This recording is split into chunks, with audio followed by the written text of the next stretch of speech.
ज्योतिष रतन केंद्र चैनल पर हमारे आप सभी प्रिय दर्शक गणों का बहुत बहुत हार्दिक स्वागत और अभिनंदन। प्रिय साथियों, मेरी ओर से भी आप सभी को बहुत बहुत प्यार भरा नमस्कार। तो साथियों, आज हम आपके साथ जो चर्चा करने जा रहे हैं वो करने जा रहे हैं श्री संपूर्ण नवग्रह यंत्र के विषय में। जी हाँ, श्री संपूर्ण नवग्रह यंत्र के विषय में और बात करेंगे। और इस चर्चा के दौरान ये भी हम जानने की कोशिश करेंगे कि ज्योतिषीय आधार पर यंत्र क्या होते हैं तथा इनका उपयोग कैसे किया जाता है और यंत्र कैसे कार्य करते हैं, क्या इनकी विशेषताएं होती हैं और इनको स्थापित करने के लिए इनको किस तरीके से इनको प्राण प्रतिष्ठित किया जाता है, एक्टिवेट किया जाना चाहिए और क्या इनसे लाभ मिलते हैं नवग्रह यंत्र से। ये सारी चर्चा आज हम इस कार्यक्रम के दौरान आपके साथ करेंगे। तो साथियों, यंत्र जो होते हैं, ये यंत्र का जो शब्द है, ये यंत्र, ये एक संस्कृत का शब्द है जिसका अर्थ है एक उपकरण, और यह एक रहस्यमयी आरेख माना जाता है जिसका उपयोग प्राचीन काल से ध्यान और मानसिक शांति प्राप्त करने के लिए एक सहायता के रूप में किया जाता रहा है। यंत्र न केवल देवताओं से जुड़े हुए होते हैं बल्कि जन्म कुंडली के अनुसार जो भी शासित ग्रह होते हैं कुंडली में, उनके लिए भी ये होते हैं। उसमें भी जब हम इनकी पूजा करते हैं यंत्रों के सामने बैठ करके, तो अभूतपूर्व रिजल्ट्स, परिणाम हमारे को प्राप्त होते हैं जातकों को। आगे बात करते हैं कि यंत्र कैसे कार्य करते हैं। यंत्र एक विशेष तरह की ज्यामितीय संरचना होती है। इसमें रेखाओं और बिंदुओं और चिन्हों का इस्तेमाल किया जाता है। यंत्रों का निर्माण और प्रयोग दोनों में ही सावधानी बरतनी होती है और सही प्रकार से बना हुआ यंत्र ग्रहों की ऊर्जा को काफी अनुकूल बना देता है, जबकि गलत तरीके से बना हुआ यंत्र जीवन में परेशानी भी ला सकता है। यह भी हमको ध्यान रखना चाहिए। अधिकतर जो यंत्र होते हैं वो एक त्रिभुज, वृत्त आकार के, षटभुज, अष्टभुज या फिर कमल की जो पंखड़ियां होती हैं उसके आकार के बने होते हैं। यंत्र जो है वो ब्रह्मांडीय सकारात्मक ऊर्जा उत्सर्जित करते हैं और ये नकारात्मक ऊर्जा को रोक देते हैं। ये व्यक्ति को आध्यात्मिक रूप से ऊपर उठाने में उसकी मदद करते हैं। और यंत्रों में अंकित संस्कृत की जो शब्दांश है वो देवताओं शक्तियों का प्रतिनिधित्व करते हैं। यंत्रों का निर्माण सदैव विद्वानों की मदद से ही किया जाना चाहिए। यंत्रों का प्रयोग अति विशेष दशा में और बड़ी सावधानी से करना चाहिए। यंत्र बहुत तीव्र गति से कार्य करते हैं साथियों, अतः लाभ और हानि बहुत ही तेजी से देते हैं। जैसा कि हम अभी आपको ये बता चुके हैं कि सही तरीके से बना हुआ यंत्र ग्रहों की ऊर्जा को बहुत अनुकूल बनाता है। जी हाँ, यंत्र किस लिए उपयोग किए जाते हैं? यंत्र जो है मुख्य रूप से 3 उद्देश्यों के लिए उपयोग किए जाते हैं। यंत्रों का उपयोग अनुष्ठान के लिए किया जाता है। कोई धार्मिक अनुष्ठान है तो सकारात्मक ऊर्जा को आप आकर्षित करते हैं इस यंत्रों की पूजा करने से, अनुष्ठान करने से। और यंत्रों का उपयोग नियमित पूजा के लिए भी किया जाता है। यंत्र मंदिरों में पाए जा पाते हैं। यंत्रों को मंदिरों में भी आप देख सकते हैं जो अभिमंत्रित होते हैं पूर्ण रूप से। उनमें से कुछ यंत्रों पर मंत्रों को भी लिखा गया होता है। यंत्रों का उपयोग कुछ इच्छित उन्मुख उद्देश्यों के लिए किया जाता है। ये आपको जीवन में ग्रहों के बहुत ही बुरे प्रभाव से भी छुटकारा दिलाने में मदद करते हैं और ये सफलता, समृद्धि और सौभाग्य को भी आकर्षित करते हैं। ये घर, कार्यालय या फिर जहां पर भी इनको स्थापित किया जाए या रखा जाए वहीं सकारात्मक ऊर्जा फैलाते हैं और ये व्यवसाय में लाभप्रदता को भी बढ़ाता है। इसके साथ इसको धारण भी किया जाता है ताबीज के अंदर, पेपर पे बना करके, उसको अभिमंत्रित करके। और उसके पीछे की वजह जो होती है वो यही होती है कि इसको समस्या के अनुसार ही पहनना चाहिए या स्थापित करना चाहिए अपने घर के पूजा घर में। अब बात आती है कि इनको एक्टिवेट कैसे किया जाए, इनको अभिमंत्रित कैसे किया जाए, इनको प्राण प्रतिष्ठित कैसे किया जाए। बहुत ही सरल विधि है। देखिए, आप इसे रात भर गंगा जल में डुबो कर रखें। अगले दिन पूजा करने के समय इसको आप पोंछ लें और फिर इसको पंचामृत से आप स्नान कराएं। पंचामृत से स्नान करा करके फिर एक बार गंगा जल से इसको अच्छी तरीके से उसको साफ कर लें और फिर एक सूखे और शुद्ध कपड़े से उसको आप पूछ लें। उसके बाद धूप बत्ती जला करके, अगरबत्ती जला करके उसके धुएं से इसको उसमें लगाएं धुआं, और साथ के साथ गायत्री मंत्र का जाप करें 1 माला।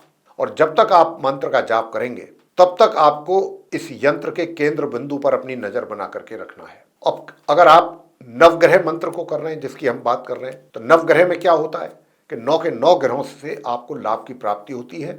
और गायत्री मंत्र के उपरांत 1 माला करने के उपरांत सभी 9 के 9 ग्रहों की 1-1 माला आपको करनी होती है। लघु मंत्र कर सकते हैं, जैसे कि सूर्य का ले लेते हैं, ओम घृणी सूर्याय नमः। चंद्रमा का ओम सोम सोमाय नमः। मंगल का ओम अंग अंगारकाय नमः। बुध का ओम भू बुद्धाय नमः, बृहस्पति का ओम ब्रह्म बृहस्पतये नमः, शुक्र का ओम शू शुक्राय नमः, शनिदेव का ओम शम शनिश्चराय नमः, और राहु का ओम राम राहवे नमः, और केतु का ओम केम केतवे नमः। सबकी एक एक माला करनी होती है जब आप नवग्रह श्री संपूर्ण नवग्रह यंत्र को स्थापित करते हैं या उसको एक्टिवेट किया जाता है। तो इन सभी गायत्री मंत्र के उपरांत उसकी भी आपको एक एक माला सभी लघु मंत्रों की करनी होती है। उसके बाद आप इसको स्थापित करके उस समय आप रोली से आप इनका टीका करें और चावल अक्षत आप इनको चढ़ाना है, और चढ़ा करके आप फिर एक लाल रंग के वस्त्र पे आप इसको स्थापित कर सकते हैं। ये विधि होती है अभिमंत्रित करने की, बड़ा सरल और आसान तरीका है। तो साथियों, यंत्र को धातु पर भी बनाया जाता है और भोजपत्र पर भी आप इसको तैयार करवा सकते हैं। भोजपत्र पर या किसी धातु पर, और धातु में भी कौन सी धातु? तांबे पर। अगर भोजपत्र की अपेक्षा हम तांबे पर बने मतलब संपूर्ण नवग्रह यंत्र को तैयार करवाते हैं तो उससे 100 गुना फल मिलता है, और अगर चांदी पर बनाएं और उसकी पूजा करें, उसको स्थापित करें तो उससे लाख गुना, ऐसी मान्यता है। और अगर सोने पर, धातु पर, गोल्ड के धातु पर बना करके इसको स्थापित किया जाए अभिमंत्रित करके, तो करोड़ गुना फल इसका प्राप्त होता है। तो यंत्र जो होते हैं अपने आप में बहुत ही विशेष फलदायी होते हैं, बहुत ही जल्दी इनके परिणाम प्राप्त होते हैं। अब हम बात करेंगे कि नवग्रहों जो ये यंत्र है 9 ग्रहों का संपूर्ण, जिसको हम कहते हैं श्री संपूर्ण नवग्रह यंत्र, इसकी क्या विशेषताएं हैं? तो 9 ग्रहों का सामूहिक प्रभाव अगर हम कहें तो गलत नहीं होगा। इस यंत्र में सूर्य, चंद्र, मंगल, बुध, गुरु यानी कि बृहस्पति, और शुक्र, शनि, राहु और केतु की ऊर्जा संतुलित करने के लिए विशेष बीज मंत्रों और ज्यामितीय संरचनाओं का प्रयोग किया जाता है। नंबर 2, धातु एवं निर्माण जो सामग्री है वो क्या होती है? ये यंत्र आमतौर पर, जैसा मैं अभी बता भी चुका हूं आपको, कि तांबे, पीतल, चांदी की पट्टी पर अंकित किया जाता है, और इसे शुभ मुहूर्त में ही प्राण प्रतिष्ठित किया जाना चाहिए, शुक्ल पक्ष में किसी शुभ तिथि के दिन। ज्योतिषीय समाधान क्या है इसका? यदि किसी व्यक्ति की कुंडली में कोई ग्रह दोष बना हुआ है कुछ ग्रहों के कारण, तो यह यंत्र उस दोष के प्रभाव को कम करने में पूरी मदद करता है। सकारात्मक ऊर्जा का भी प्रभाव करता है। ये कैसे? इसे घर, व्यापार स्थल या पूजा स्थान में स्थापित आप करें तो वहां से नकारात्मक ऊर्जा को ये समाप्त कर देता है, और सकारात्मक ऊर्जा का संचार में करता है वृद्धि। वास्तु दोष को लेकर के इसका कितना लाभ है? क्या वास्तु दोष निवारण भी हो सकता है इससे? तो देखिए, नवग्रह यंत्र का उपयोग जो है घर या कार्यालय या कार्यस्थल में मौजूद वास्तु दोषों को ठीक करने के लिए भी इसका इस्तेमाल किया जाता है, इसको प्रयोग किया जाता है। और जैसा कि मैंने कहा कि कोई भी यंत्र अगर है तो उसको मंत्रों के ही द्वारा उसको अभिमंत्रित किया जाना चाहिए, सिद्ध किया जाना चाहिए, यानी कि प्राण प्रतिष्ठित किया जाना चाहिए, और उसकी विधि हम अभी आपको बता भी चुके हैं। उसके कारण ये फिर बहुत ही अधिक प्रभावशाली और शक्तिशाली बन जाता है, और बड़े तुरंत इसके प्रभाव देखने में आते हैं अगर आप इसको सही तरीके से अभिमंत्रित करके इसकी पूजा नियमित रूप से करते हैं इसके सामने बैठ के। और नवग्रह यंत्र है तो इसमें जब भी आप नवग्रह यंत्र की पूजा करते हैं तो 9 के 9 ग्रहों की ही मंत्रों का उच्चारण आपको करना होता है, एक एक माला, तभी फिर ये यंत्र आपको अच्छे परिणाम देता है। नवग्रह यंत्र के क्या लाभ होते हैं, ये तो हमने उनकी विशेषताएं बताई थी अभी आपको। अब हम बात करेंगे कि नवग्रह यंत्र से क्या लाभ प्राप्त होते हैं। तो ग्रहों की अनुकूलता, सबसे पहली तो बात यही है, सबसे पहला लाभ तो यही है कि नवग्रह यंत्र है, 9 ग्रहों के लिए है, तो ग्रहों की अनुकूलता होगी, प्रतिकूलता समाप्त होगी। यदि कुंडली में किसी ग्रह की स्थिति कमजोर है या कोई दोष बना हुआ है कुछ ग्रहों के कारण, और उनके कारण जीवन में अशुभ प्रभाव देखने में आ रहे हैं जातक को, तो नवग्रह यंत्र उसके नकारात्मक प्रभाव को दूर करता है और ग्रहों को आपके अनुकूल बनाता है। जी हाँ। दूसरा लाभ क्या है? दूसरा लाभ है सफलता और समृद्धि के द्वार भी खोलता है। ये यंत्र व्यक्ति के जीवन में धन, व्यापार, नौकरी और अन्य क्षेत्रों में उन्नति के मार्ग खोलता है, और विशेष तौर पर व्यापारियों और नौकरी पेशा लोगों के लिए ये बहुत ही अत्यंत लाभकारी माना जाता है। तीसरा लाभ क्या है? तीसरा लाभ है स्वास्थ्य में सुधार। जी हाँ, कई बार ग्रहों की जो प्रतिकूल स्थिति होती है कुंडली में, हॉरोस्कोप में, उस स्थिति के कारण व्यक्ति को शारीरिक और मानसिक समस्याओं का बहुत ही अधिक सामना करना पड़ता है, और नवग्रह यंत्र के प्रभाव से इन समस्याओं से जातक को बहुत ही शीघ्रता से मुक्ति मिलती है, और स्वास्थ्य में निरंतर स्वास्थ्य में सुधार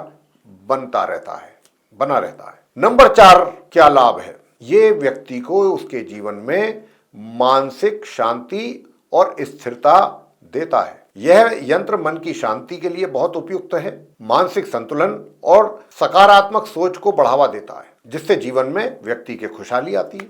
नंबर 5 क्या है लाभ? रिश्तों में सामंजस्य बनाए रखता है। यदि वैवाहिक जीवन में कोई कलह या रिश्तों में तनाव है तो नवग्रह यंत्र का प्रभाव आपके रिश्तों को मजबूत करने में और आपके बीच में सामंजस्य स्थापित करने में आपके लिए बहुत सहायक सिद्ध होता है। अब इसका छठा बड़ा लाभ क्या है? क्या ये बुरी नजर से भी बचाता है या नकारात्मक शक्तियों से सुरक्षा करता है? जी हाँ, नवग्रह यंत्र जो है व्यक्ति को नकारात्मक ऊर्जा और बुरी नजर और शत्रुओं के दुष्प्रभाव से भी बचाता है। कवच का काम करता है ये जातक के लिए, और यह जीवन में सुरक्षा कवच एक तरीके से प्रदान करता है जातक को। और अंतिम बड़ा लाभ क्या होता है श्री संपूर्ण नवग्रह यंत्र के द्वारा? वो होता है साथियों कि यदि आप किसी प्रतियोगिता में शामिल हो रहे हैं, किसी परीक्षा में बैठ रहे हैं, तो भी ये बड़ा लाभकारी होता है। यह यंत्र विद्यार्थियों को विशेष रूप से और प्रतियोगी परीक्षाओं की तैयारी कर रहे छात्रों को लिए विशेष रूप से लाभदायक सिद्ध होता है। यह बुद्धि, कंसंट्रेशन यानी कि एकाग्रता और स्मरण शक्ति को मजबूत करता है। तो साथियों, ये थी श्री संपूर्ण नवग्रह यंत्र की विशेषताएं और उनसे मिलने वाले जो लाभ हैं, उनको लेकर के हमने आपके साथ ये जानकारी साझा की है। तो अगर आपके साथ भी कुछ इनमें से कोई एक समस्या या एक से अधिक समस्याएं हैं तो शीघ्रता से आप श्री संपूर्ण नवग्रह यंत्र को अपने घर में, अपने पूजा घर में ला करके स्थापित कीजिएगा और उसके देखिएगा फिर अनेकों अनेक लाभ। तो साथियों, आज की चर्चा जो हमने आपके साथ श्री संपूर्ण नवग्रह यंत्र के विषय में की है, हम ये आशा करते हैं कि आपको ये चर्चा पसंद आएगी। और अगर ये चर्चा आपको पसंद आई है तो आप हमारे इस वीडियो को लाइक जरूर करें, और अगर अभी तक आपने हमारा ये चैनल सब्सक्राइब नहीं किया है तो चैनल भी सब्सक्राइब जरूर कर लें। अधिक से अधिक मात्रा में आप इस वीडियो को शेयर करेंगे तो दूसरे लोग भी इस जानकारी का अच्छा लाभ उठा पाएंगे। और यदि आप चाहते हैं कि आने वाले दिनों में जो भी वीडियोस हमारे बनेंगे एस्ट्रोलॉजी के टॉपिक पर, वे सभी एक एक करके आप तक पहुँचें और उनका लाभ आप समय समय पर ले सकें, तो फिर बेल आइकन दबाना बिल्कुल ना भूलें। तो साथियों, इसी के साथ अब हम इस चर्चा को यहाँ समाप्त करेंगे, इस कार्यक्रम का समापन करेंगे और अपनी वाणी को देंगे विराम और अपने आप सभी प्रिय दर्शक गणों से लेंगे इजाजत। तो आप सभी का सहृदय बहुत बहुत धन्यवाद। जय माता दी।